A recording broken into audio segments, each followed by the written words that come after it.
everyone. It is attorney Charlotte Edwards. I am a licensed attorney in the state of Florida, and I've been practicing here for 14 years. And you may have heard me on SoFlo's channel if you are a member or listener to SoFlo, and I have given some legal commentary at different times. So I want to thank you for watching my video and subscribe, comment, share, like, please. That way that whenever I do release a new video, you'll be one of the first to know. And if you comment or ask a question, I will be able to respond or try my best to respond. So if you saw my last video, I spoke about the most recent action taken by the current administration to limit immigration.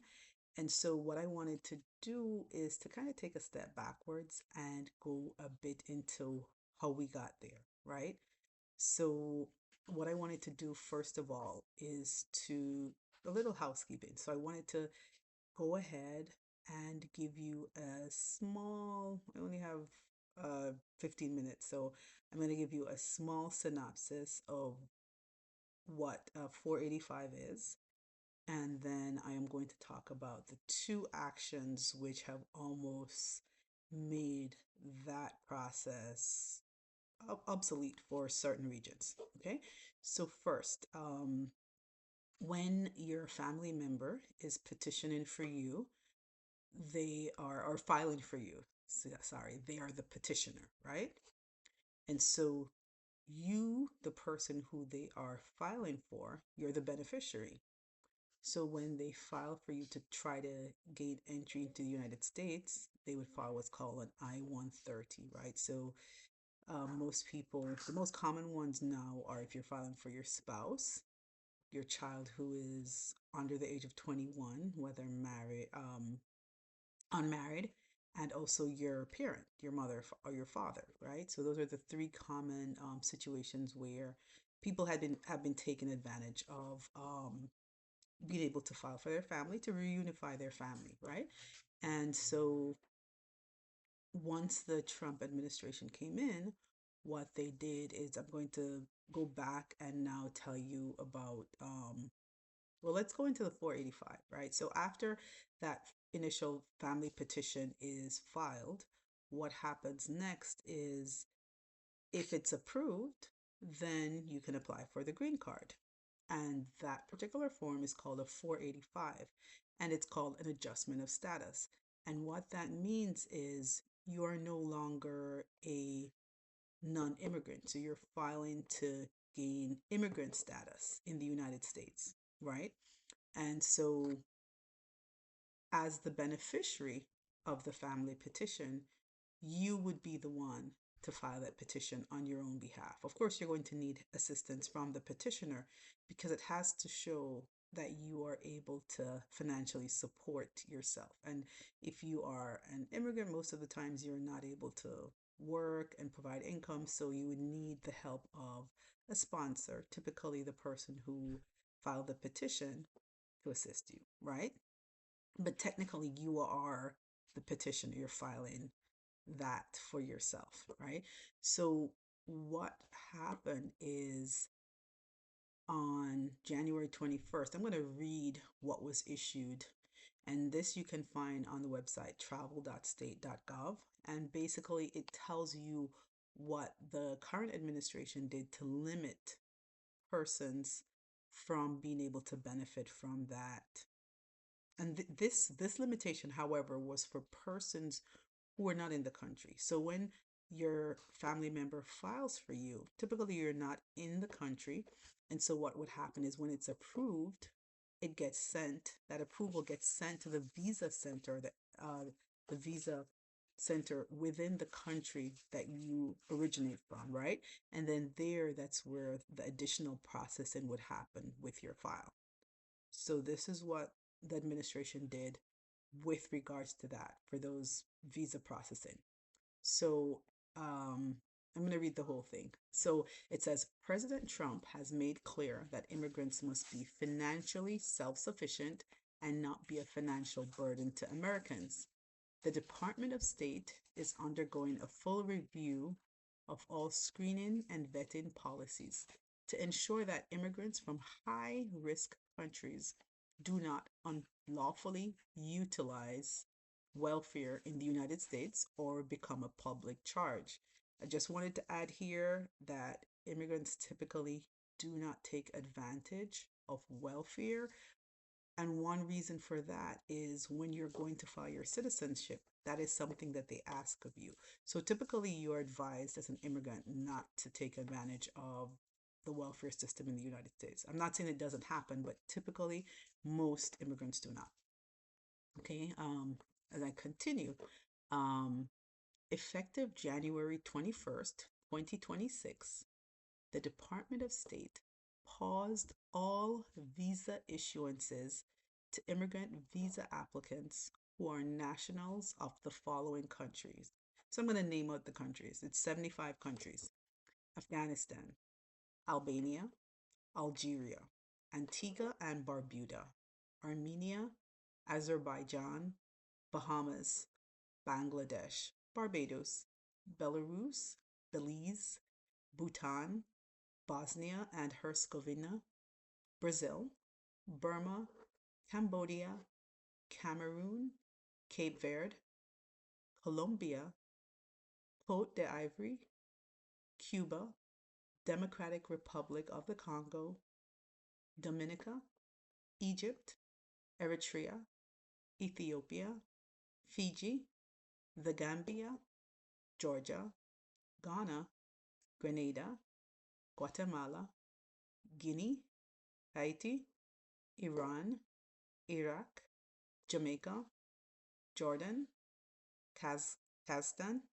Kosovo, Kuwait, Kyrgyz Republic, I might have pronounced that wrong, Laos, Lebanon, Liberia, Libya, Moldova, Mongolia, Montenegro, Morocco, Nepal, Nicaragua, Nigeria, North Macedonia, Pakistan, Republic of the Congo, Russia, Rwanda, St. Kitts and Nevis, St. Lucia, St. Vincent and the Grenadines, Senegal, Sierra Leone, Somalia, South Sudan, Sudan, Syria, Tanzania, Thailand, Togo, Tunisia, Uganda, Uruguay, Uzbekistan, and Yemen. Now, if your country is one of those that I mentioned from that 75 country list, basically it means that once your petitioner filed the family petition and that was approved and it was sent to your country of origin because you are not in the United States, what would then happen is that they would process it and allow you to get the green card. However, if your country is on the list, they are saying that they have stopped processing those visas, basically. So there is a pause on all immigrant visas. You can still go through all the processes, right? So you can still go through, they can still give you the interviews, they can still do everything up to the issuance of the visa. So meaning that the visa would just be, if you were approved, the visa would just be sitting there until they say, yes, we're going to resume. So there's no visas being issued in those 7 countries, in those 75 countries for immigration purposes, for an immigrant, right? If you're visiting, if you're a student, you can still get a visa, but not for immigrant purposes. Okay. So now, so we know if you're outside of the United States and you're in those, your country is one of those listed, there is no processing of those visas. So a lot of people have decided they're not going to file for their family members that are living outside of the United States.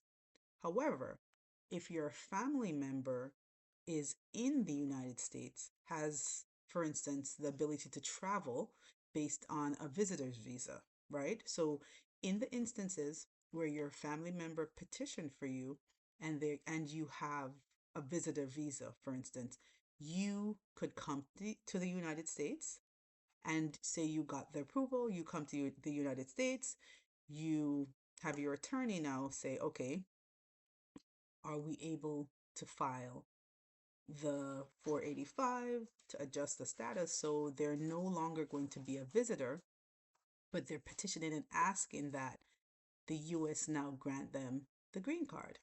So that was the only way, basically, that the beneficiary could take advantage of now getting the green card, right? If they were able to be in the United States, because as discussed, they are no longer able to issue it outside of the United States.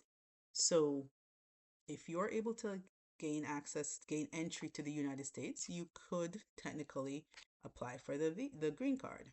However, on Friday, uh-oh, on Friday, this is what was issued. Okay, so I'm gonna read it. It's pretty brief. So it's a news release, and basically it's also telling you what the policy, so the updated policy is with the United States Immigration Services, right?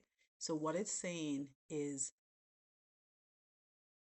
the examiner, the person who looks at your application, this is what they're telling them the steps that they need to do. So this is a policy that they're now implementing, which means that what they did before, their practices have now been updated, their policy and procedure have now been updated. And so this was what was released on the 22nd, right, which was Friday.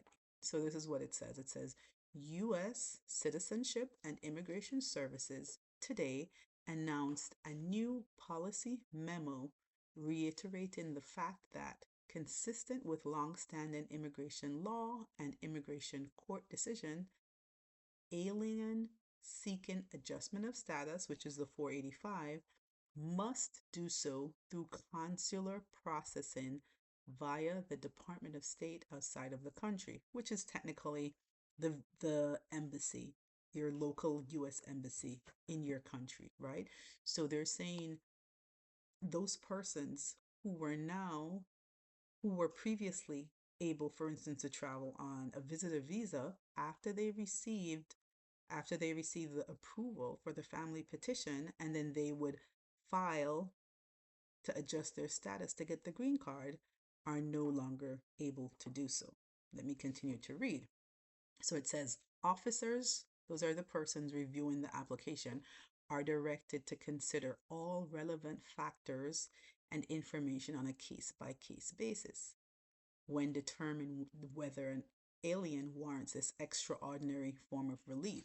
So there is an out there. So in some cases, they can decide that persons are allowed to take advantage of it. But in most cases, you'll no longer be able to get your approval, fly from your country of origin on the visitor visa, and just adjust your status to get the green card.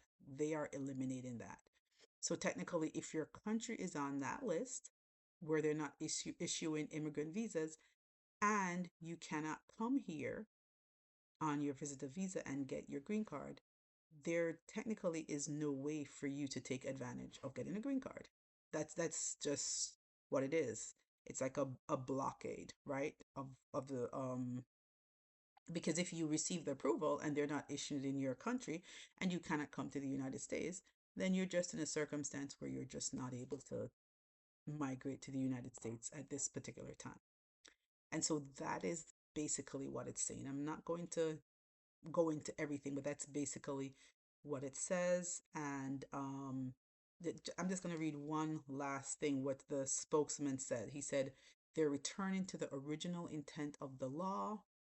And it says when aliens apply from their home country, it reduces the need to find and remove those who decide to slip through the shadows and remain in the United States illegally. So there really is an intent to reduce the amount of immigrants in the United States. Excuse me. If you have a case pending, contact your attorney. If you don't have an attorney, please reach out to one. Please reach out to one that you know and trust. I'm sorry, my throat. Thank you again for watching my video. See you soon.